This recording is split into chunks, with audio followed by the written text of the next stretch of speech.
morning and welcome to Tucker Carlson Tonight. I'm Ed Henry filling in again before Tucker returns Monday.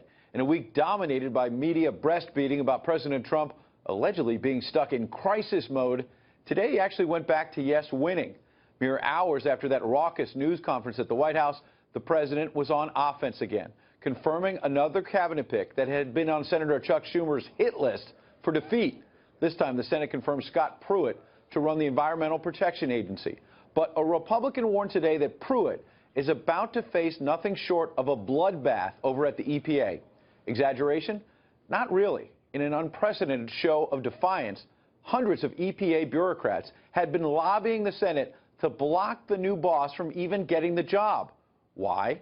Because they fear he's about to reverse years of their precious government regulations and may even be ready to eliminate a bunch of their taxpayer-funded jobs. Remember, the president warned yesterday about just this type of insurrection when he charged forces in the government were trying to wreck his presidency.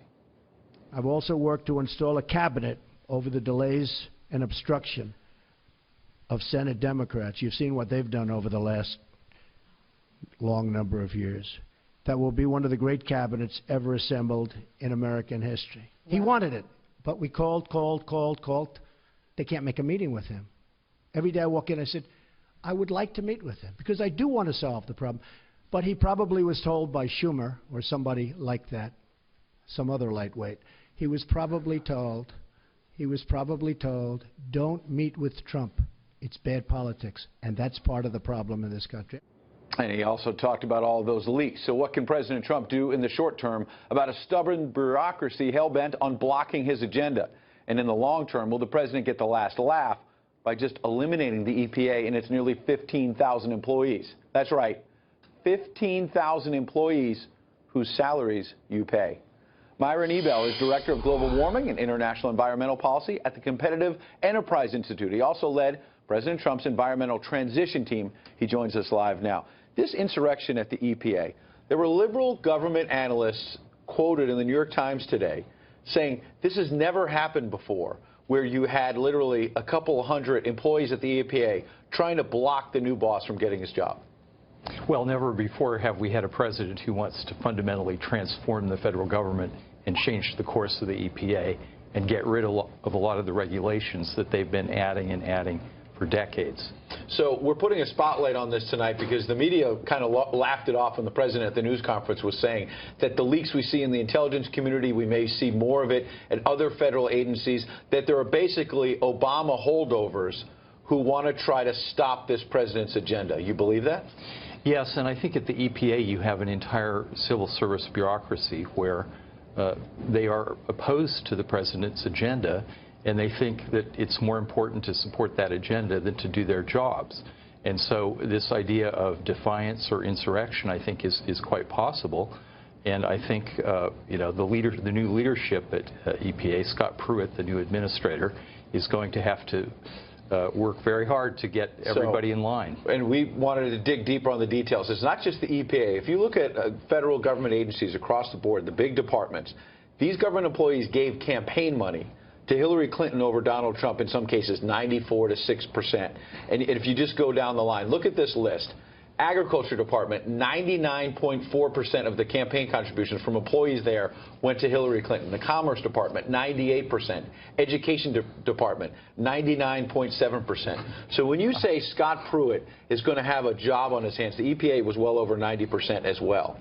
What are these bureaucrats going to do to try to undermine him and stop the president's agenda in terms of ripping out government regulations that the president says, you get rid of these environmental regulations, the economy is going to take off?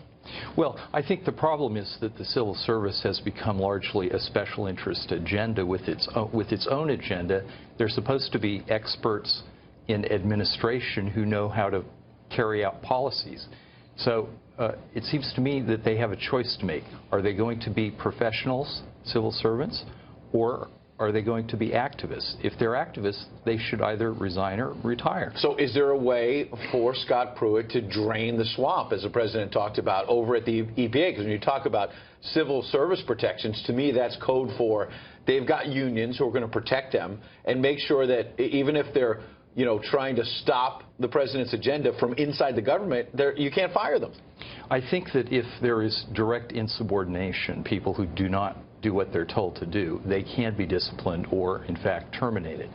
I think the other solution is to downsize the agency. The fact is that the EPA has 15,000 employees, but over the decades they have devolved more and more of their work to the states. So if the states are actually the ones trying to protect the environment, what are 15,000 people at the EPA doing? Well, I think a lot of them are pursuing their own agenda, and I think we can... And that agenda means issuing more government regulations? Yes, exactly. You increase the power of the EPA every time you have a new regulation that harms investment and kills jobs. A lot of what the EPA does today has very little to do with improving environmental protection. It has to do with increasing their power and their control over people. Now, to be fair and balanced, Scott Pruitt is somebody who, in Oklahoma, as the Attorney General, he has been, to say a skeptic of climate change would be the understatement perhaps of the year. And so when Christy Todd Whitman today was quoted in the New York Times, a moderate Republican, former governor of New Jersey, served as EPA administrator under George W. Bush, as you know, she said what it means is that it's going to be a bloodbath when Pruitt gets in there. She's not someone known for hyperbole. She's a moderate Republican. Well, what does a bloodbath mean to you? Well, I think Christy Todd Whitman was a go-along and get-along person at EPA. She went along with the bureaucrats. More government regulation. And I think she wants to hype this because she represents the Republican base that really supports the status quo here. So bottom line, Donald Trump in the campaign said he wants to get rid of the EPA. He's been keeping a lot of these campaign promises, some to his detriment politically, where people are saying he's moving too fast. Bottom line, do you think Donald Trump, as someone who is in the transition, you think President Trump is going to try to eliminate the EPA altogether? I think we'll know fairly soon when we see his first budget request. He said he wants a 2% per annum decrease in federal expenditures, but he wants to increase military spending and keep entitlements. That means somebody's going to be a loser. Domestic spending is going to have to go down a lot more than 2% per annum. So let's see what the hit EPA has to take. Yes or no? I've got 15 seconds. At the end of Donald Trump's first term, will the EPA be eliminated? No, I think it'll take longer than that. So the bureaucrats will keep it going? Well, I think it's a long-term process. Myron E. Bell, we really appreciate your time today. Thanks for having me, Ed.